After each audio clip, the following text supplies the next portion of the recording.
Hi, welcome back to சபேஜினு. இந்த video நம்ம பார்க்க போகிறது என்னன்னா, ஸ்டார்டிங்கில் நீங்கள் ஒரு வீடியோ பார்த்துருக்கலாம். அந்த வீடியோ வந்து ஒரு கேரக்டர் வந்து ஓடுற மாதிரி இருக்கும். அது ஒரு கேம். ஆனால் அந்த கேம் வந்து கிரியேட் பண்ணது நான் தான். இப்போ நான் வந்து உங்ககிட்ட என்ன ஷேர் பண்ண போகிறேன்னா, அந்த கேம் வந்து நான் எப்படி கிரியேட் பண்ணேன். இப்போ அந்த கேம் என்ன ஃபுல்லாக ஃபினிஷ் ஆகிற நிலைமையில தான் இருக்குது. நான் இப்போ வந்து ஸ்டோரி கிரியேட் பண்ணிகிட்ருக்கேன் அந்த கேமுக்கு. ஸோ எனக்கு கூடிய சீக்கிரம் முடிஞ்சிடும்னு நினைக்கிறேன். ஓகே, இப்போ இந்த கேமை வந்து நான் வந்து எப்படி கிரியேட் பண்ணேன்னு நான் இப்போ இந்த இதில் வந்து ஷேர் பண்ண போகிறேன். ஃபஸ்ட் எனக்கு கேம் எப்படி இன்ட்ரெஸ்ட் வந்துச்சுன்னு பார்க்கலாம். ஃபஸ்ட்டு நான் வந்து சின்ன வயசில் வந்து GTA San Andreas, அப்புறம் GTA சீரீஸ் இதெல்லாம் விளையாடிட்டு இருப்பேன். ஸோ இது வந்து எனக்கு ரொம்ப இன்ஸ்பைராக இருக்கும். எப்படி இந்த மாதிரி கேம்ஸ் எல்லாம் கிரியேட் பண்ணுறாங்க, அது மாதிரி எனக்கு ஒரு ஆர்வத்தை தூண்டும். ஸோ ஒரு குறிப்பிட்ட டைமுக்கு அப்புறம் நான் வந்து GTA San Andreas முடிச்சிட்டேன் ஃபுல்லாக. GTA Vice Cityயும் ஃபுல்லாக முடிச்சிட்டேன். ஸோ வந்து நம்மளே ஒரு கேம் கிரியேட் பண்ணி நம்ம நிறைய பேருக்கு வந்து ஷேர் பண்ணலாமேன்னு தோணுச்சு. ஸோ இது வந்து எனக்கு எப்போ ஆச்சுன்னா 9th டைமில் ஆச்சு. ஸோ 10th வந்து நான் வந்து ஃபுல்லாகவே போர்டு எக்ஸாம் உங்களுக்கே தெரிஞ்சிருக்கும். ஸோ 11th என்ன கற்றுக்கிட்டேன்னு நீங்கள் பார்த்தீங்கன்னா, நான் வந்து 3D எப்படி கிரியேட் பண்ணுறதுன்னு கற்றுக்கிட்டேன். அதாவது 3D வந்து எப்படி கிரியேட் பண்ணுவாங்கன்னா, நர்வ்ஸு, பாலிகன்ஸு இதை தான் 3D வந்து கிரியேட் பண்ணுவாங்க. ஸோ இந்த வந்து நான் எப்படி வந்து யூஸ் பண்ணுறது, இதை எப்படி கிரியேட் பண்ணுறது நான் கற்றுக்கிட்டேன். ஸோ நான் யூஸ் பண்ண சாஃப்ட்வேர் பேர் வந்து மாயா, அதாவது ஆட்டோடெஸ்க் மாயான்னு சொல்லுவாங்க. ஸோ இதை யூஸ் பண்ணி தான் நான் வந்து 3D வந்து கிரியேட் பண்ணுறது கற்றுக்கிட்டேன்.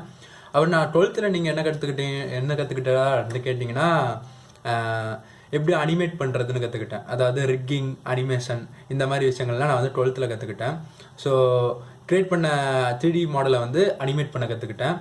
ஸோ இது வரைக்கும் ஒரு நார்மலாக ஒரு ஸ்டோரி எப்படி கிரியேட் பண்ணுறது, இது மாதிரி தான், இதுக்கு தான் இதெல்லாம் யூஸ் ஆகும். ஸோ இது வந்து பேசிக்னு சொல்ல முடியாது, கொஞ்சம் அட்வான்ஸ் தான். நான் வந்து பேசிக்காக கற்றுக்கிட்டேன். ஸோ காலேஜ் ஃபஸ்ட் இயரில் வந்து வந்தேன். இன்ஜினியர் தான், கம்ப்யூட்டர் சயின்ஸ் ஸ்டூடெண்ட்டு. இப்போ 3rd இயர் படிக்கிறேன். ஓகே, இப்போ வந்து காலேஜ் ஃபஸ்ட் இயருக்கு நான் வரும்போது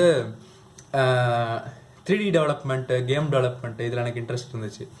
ஸோ நான் வந்து ஒரு கேம் டெவலப் பண்ணணும்ட்டு ஒரு ஆசை இருந்துச்சு. ஏன்னா ஏற்கனவே நான் வந்து கற்றுக்கிட்டேன், எல்லாத்தையும் கற்றுக்கிட்டது வேஸ்ட்டாக போயிடக்கூடாதுட்டு இந்த ஒரு AAA கேம் வந்து நான் க்ரியேட் பண்ணணும்ட்டு இந்த ஒரு மேப் எல்லாம் டிசைன் பண்ணி, அப்புறமா நிறைய அந்த கான்செப்ட் ஆர்ட்னு சொல்லுவாங்க. ஸோ இந்த கான்செப்ட் ஆர்ட்லாம் நெட்டில் இருந்து எடுத்து, அப்புறம் இதெல்லாம் எப்படி இம்ப்ளிமெண்ட் பண்ணலாம், நம்ம கிரியேட் பண்ணுற கேமுக்கு எந்த மாதிரி யூஸ் பண்ணிக்கலாம் அண்டு ஒவ்வொரு தான் சர்ச் பண்ணி பார்ப்பேன்.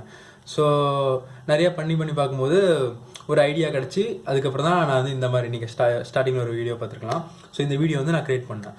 ஸோ அதுக்கப்புறமா இன்னும் நிறையா எனக்கு ஆட் ஆகணும்னு தோணுச்சு, ஆட் பண்ணணும்னு தோணுச்சு. ஸோ என்னோட மெயின் எய்ம் என்னென்னா GTA மாதிரி இருக்கணும், அதுதான் என்னோட மெயின் எய்ம் அப்போ இருந்துச்சு.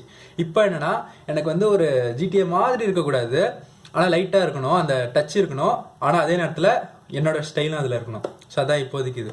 இந்த வீடியோவில் பார்த்தீங்கன்னா, நான் வந்து ஜல்லிக்கட்டு இஷ்யூ நடக்கும்போது அந்த ஜல்லிக்கட்டையும் ஆட் பண்ணணும்னு நினச்சேன். ஸோ அதுவும் ஆட் பண்ணிட்டேன்.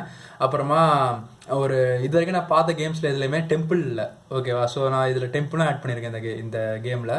அப்புறமா லைட் ஹவுஸ் ஆட் பண்ணியிருக்கேன். ஸோ இது மாதிரி இன்னும் நிறைய ஆட் பண்ணலான்னு ஒரு ஐடியா இருக்குது. உங்களுக்கு ஏதாவது ஐடியா வந்துச்சுன்னா நீங்கள் வந்து கமெண்ட்டில் லீவ் பண்ணுங்கள். ஓகே, இது வரைக்கும் அவ்வளோதான். ஸோ ஸ்டார்டிங்கில் வந்து என் ஃப்ரெண்ட்ஸுக்கிட்டலாம் கேட்டேன், எனக்கு கூட இருந்தவங்க அவங்ககிட்டலாம் கேட்கும்போது, நம்மளால் சாதாரணமாக இந்த மாதிரி கிரியேட் பண்ண முடியுமா அது மாதிரி கேட்டேன். ஸோ அவங்க என்ன சொன்னாங்கன்னா, இதெல்லாம் கிரியேட் பண்ணுறது கஷ்டம், சாதாரண ஒரு மனுஷனால் பண்ண முடியாது, ஒரு டீமு அது மாதிரி இருந்துச்சுன்னா மட்டும்தான் பண்ண முடியும். ஏன்னா இது AAA கேம்னா ஒரு ஓப்பன் வேர்ல்டு கேம்னு சொல்லுவாங்க. ஸோ இந்த மாதிரி கேம் வந்து ஒரு ஆளால் பண்ண முடியாது, ஸோ குரூப் இருந்தால் மட்டும்தான் பண்ண முடியும்னு சொன்னாங்க. ஸோ நான் வந்து ஒரு சேலஞ்சாக எடுத்துக்கிட்டு, சரி பண்ணலாமே, ட்ரை பண்ணி பார்க்கலாமே என்று பண்ணது தான் இந்த கேம். இப்போ நீங்கள் சில பேர் வந்து நீங்கள் கேட்கலாம், இதுக்கு எல்லாம் எந்த மாதிரி சாஃப்ட்வேர்ஸ் எல்லாம் யூஸ் பண்ணலாம், அது மாதிரி நீங்கள் கேட்கலாம். ஸோ 3D மாடல்ஸ்க்கு வந்து மாயா இல்லைனா பிளெண்டர் வந்து ஃப்ரீ, ஓகேவா. மாயா ஃப்ரீனா ஓப்பன் சோர்ஸ். மாயா வந்து ஸ்டூடெண்ட் எடிஷன் இருக்குது. நீங்கள் ஒருவேளை ஸ்டூடெண்ட்டாக இருந்தீங்கன்னா நீங்கள் வந்து அதை யூஸ் பண்ணிக்கலாம். நம்ம இப்போ 3D மாடலிங் வந்து முடிச்சிட்டோம். இப்போ நெக்ஸ்ட்டு நீங்கள் பார்த்தீங்கன்னா அனிமேஷனுக்கு வரும். அனிமேஷனுக்கு வந்து நீங்கள் மாயாவே யூஸ் பண்ணலாம், இல்லை பிளெண்டரும் யூஸ் பண்ணலாம். அனிமேஷன் அப்புறம் ரிக்கிங்க்கும் நீங்கள் வந்து இதுவும் யூஸ் பண்ணலாம். ரிக்கிங்னா என்னென்னா, கிரியேட் பண்ண கேரக்டருக்கு வந்து போன்ஸ் கொடுக்குற மாதிரி. போன்ஸ் இப்போ ஒரு மனுஷனுக்கு வந்து போன்ஸ் இருந்தால் தானே மூவ் ஆவான், இல்லைனா அப்படியே தரையிலே அப்படியே விழுந்துருவோம், உயிர் இருக்காது, ஓகே விழுந்துருவோம். அதே மாதிரி தான் நமக்கு 3D மாடல்ஸ்க்கும் போன்ஸ், அது பேர் ரிக்கிங்னு சொல்லுவாங்க. ஸோ இந்த ரெண்டுத்தையுமே நம்ம வந்து மாயாவில் இல்லைனா பிளெண்டர்லேயே பண்ணிக்கலாம். நீங்கள் ஒருவேளை அனிமேட்டட் மூவிஸ் இது மாதிரி கிரியேட் பண்ணுறீங்கன்னா இதுவும் நீங்கள் வந்து மாயாலையும் பண்ணலாம், பிளெண்டர்லேயும் பண்ணலாம்.